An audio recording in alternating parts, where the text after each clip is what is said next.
ഇന്നത്തെ വീഡിയോ വൈറലായിക്കൊണ്ടിരിക്കുന്ന 5 മിനിറ്റിൽ മാവ് റെഡിയാക്കിയിട്ട് ചുട്ടെടുക്കാൻ പറ്റുന്ന പാലപ്പത്തിൻ്റെ റെസിപ്പിയാണ് കേട്ടോ. ഇതെങ്ങനെയാണ് ചുട്ടെടുത്താൽ റെഡി ആയിട്ട് കിട്ടോ ഇല്ലേന്നൊക്കെ നമുക്ക് ഈ വീഡിയോ കണ്ടതിന് ശേഷം നിങ്ങളുടെ അഭിപ്രായങ്ങൾ അറിയിക്കുക.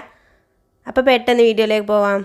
അപ്പോൾ ഇതിന് മെയിനായിട്ട് ആവശ്യമായിട്ടുള്ളത് 1 കപ്പ് അരിപ്പൊടിയാണ് കേട്ടോ. നമ്മളെ പത്തിരിക്ക് ഇടപ്പത്തിനൊക്കെ എടുക്കുന്ന പൊടി തന്നെയാണ്. അപ്പോൾ 5 മിനിറ്റിൽ ചെയ്തെടുക്കാവുന്നതായതുകൊണ്ട് തന്നെ നമ്മൾ പൊടി കലക്കിയിട്ട് തന്നെയാണ് കേട്ടോ ഇതും ചെയ്തെടുക്കുന്നത്. അപ്പോൾ നമുക്കിത് കലക്കിയെടുക്കാൻ വേണ്ടിയിട്ട് ഇതിൻ്റെ വെള്ളത്തിൻ്റെ ചൂടൊന്ന് നിങ്ങൾ പ്രത്യേകം ശ്രദ്ധിക്കണം. ഒരു ഇളം ചൂടുള്ള വെള്ളമായിരിക്കണം കേട്ടോ. ഓവർ ചൂടാവാനും പാടില്ല, എന്നാൽ നല്ല ചൂടില്ലാതെയും പറ്റില്ല. ഒരു ഇളം ചൂടുവെള്ളത്തിൽ നമ്മൾ ഈ മാവൊന്ന് കലക്കിയിട്ട് എടുക്കണം. അപ്പം ഈ ഒരു കൺസിസ്റ്റൻസിനേക്കാൾ കുറച്ചും കൂടി ഒരു കൺസിസ്റ്റൻസിയിലാണ് വേണം നമ്മൾ ഈ ഒരു മാവ് റെഡിയാക്കി എടുക്കാൻ വേണ്ടിയിട്ട്. അപ്പോൾ ഇതൊന്ന് കലങ്ങി കിട്ടിയിട്ടുണ്ട്. ഇനി നമ്മളിതൊന്ന് മിക്സിയുടെ ജാറിലേക്ക് ചേർത്ത് കൊടുക്കാം കേട്ടോ. അപ്പോൾ നമുക്ക് ഫസ്റ്റ് തന്നെ മിക്സിയുടെ ജാറിലേക്ക് എടുത്തിട്ട് ചെയ്യാം. പക്ഷേ നല്ലപോലെ കട്ടൊന്നും ഇല്ലാതെ കിട്ടാൻ വേണ്ടിയിട്ടാണ് കേട്ടോ നമ്മൾ ഫസ്റ്റ് ഒരു ബൗളിലേക്ക് ചെയ്തെടുത്തിട്ടുള്ളത്. ഇതിലേക്ക് നമ്മൾ 1/4 കപ്പ് ചോറ് ചേർത്ത് കൊടുക്കുന്നുണ്ട് കേട്ടോ. ഏത് അരിൻ്റെ ചോറാണെങ്കിലും പ്രശ്നമില്ല. പിന്നെ ഒരു 1/2 to 1/4 കപ്പ് വരെ തേങ്ങ ചേർത്ത് കൊടുക്കാം. നിങ്ങളുടെ ഇഷ്ടത്തിനനുസരിച്ച് ചേർത്താൽ മതി കേട്ടോ.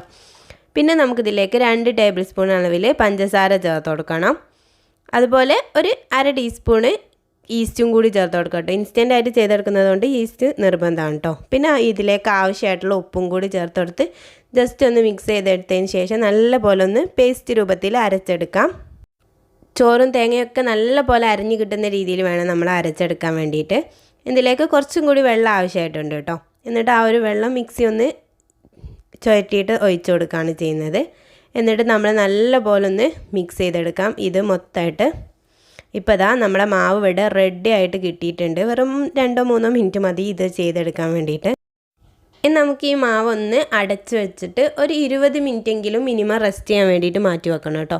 അപ്പോൾ ആ സമയത്ത് നമുക്ക് കറിയൊക്കെ റെഡിയാക്കി എടുക്കുന്ന ആ ഒരു ടൈം മതി. ഇനി ഒരു 1/2 മണിക്കൂർ വെക്കുകയാണെങ്കിൽ നല്ലതായിരിക്കും. 1/2 മണിക്കൂറിന് ശേഷം ഇവിടെ മാവൊന്നും പൊന്തി വന്നിട്ടൊന്നും ഉണ്ടാവില്ല. അപ്പോൾ നമുക്ക് കാണുമ്പോൾ ഒന്നും ഇത് കറക്റ്റായിട്ട് കിട്ടുമോ ഇല്ലേന്നൊന്നും അറിയില്ല കേട്ടോ.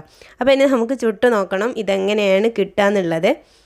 നമ്മൾ നോർമലായിട്ട് അപ്പം ചുടുന്ന രീതിക്ക് തന്നെ ബാറ്റർ ഒഴിച്ചതിന് ശേഷം നല്ലപോലെ ഒന്ന് ചുറ്റിച്ചെടുക്കാം. ആ ഒരു ചുറ്റിച്ചെടുക്കുന്ന സമയം തന്നെ മനസ്സിലാവും കേട്ടോ നമുക്ക് നല്ല അടിപൊളിയായിട്ട് കിട്ടുന്നുണ്ടെന്ന്. മൊരിച്ചെടുക്കണമെങ്കിൽ നമ്മൾ 1 മിനിറ്റൊക്കെ ഒന്ന് വെക്കാം കേട്ടോ. ഇവിടെ എല്ലാവർക്കും മൊരിഞ്ഞിട്ടാണ് ഇഷ്ടം. അതുകൊണ്ട് ഞാൻ ഇവിടെ നല്ലപോലെ ഒന്ന് മൊരിച്ചിട്ടാണ് എടുത്തിട്ടുള്ളത്. അപ്പോൾ സോഫ്റ്റ് ആയിട്ട് കിട്ടുകയാണെങ്കിൽ ഒരു 30 സെക്കൻഡൊക്കെ ഒന്ന് വെക്കുമ്പോഴേക്ക് തന്നെ നല്ല കറക്റ്റായിട്ട് കിട്ടും. അപ്പോൾ നല്ല പെർഫെക്റ്റ് ആയിട്ട് കിട്ടിയിട്ടുണ്ട് കേട്ടോ. നല്ല അടിപൊളി ടേസ്റ്റ് ഉണ്ടായിരുന്നു കഴിക്കാൻ വേണ്ടിയിട്ട്. നമ്മളെ സാധാ ചെയ്തെടുക്കുന്നതിനേക്കാളും ടേസ്റ്റ് ഉണ്ടായിരുന്നു കഴിക്കാൻ വേണ്ടിയിട്ട്. രാവിലെ എണീറ്റ് പെട്ടെന്ന് ചെയ്തെടുക്കാൻ പറ്റുന്ന ഒരു അടിപൊളി റെസിപ്പി തന്നെയാണ് കേട്ടോ. അപ്പോൾ എല്ലാവർക്കും വീഡിയോ ഇഷ്ടമായിട്ടുണ്ടെങ്കിൽ ലൈക്ക് ചെയ്യാനും നിങ്ങളുടെ അഭിപ്രായങ്ങൾ കമൻ്റായിട്ട് അറിയിക്കാനും മറക്കല്ലേ. അടുത്ത നല്ലൊരു വീഡിയോയിൽ കാണാം.